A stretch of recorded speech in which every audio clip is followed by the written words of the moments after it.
कथालेखन चतुर न्यायाधीश. पुढील मुद्द्यांच्या आधारे कथा लिहा व योग्य शीर्षक द्या.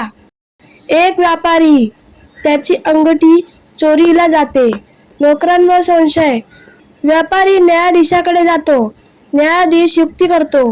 मंतरलेल्या काठ्या. चोर सापडतो. शिक्षा. चतुर न्यायाधीश. एक श्रीमंत व्यापारी होता. एके दिवशी त्याची अंगठी चोरीला गेली. त्याला आपल्या नोकरांवर संशय होता. व्यापारी न्यायाधीशाकडे गेला. त्याने न्यायाधीशाला सर्व हकीकत सांगितली.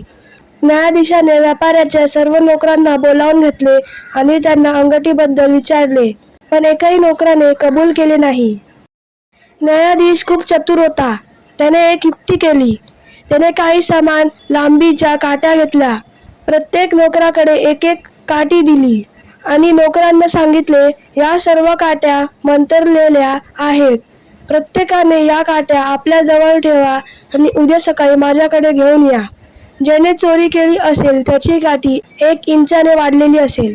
सर्वजण आपापल्या घरी परतले. घरी आल्यावर खरा चोर घाबरला. आपली काठी 1 इंचाने वाढेल आणि आपण पकडले जाऊ या भीतीने त्याने त्याची काठी 1 इंच कापली. दुसऱ्या दिवशी सर्व नोकर न्यायाधीशाकडे गेले. न्यायाधीशाने सर्वांच्या काठ्या तपासल्या.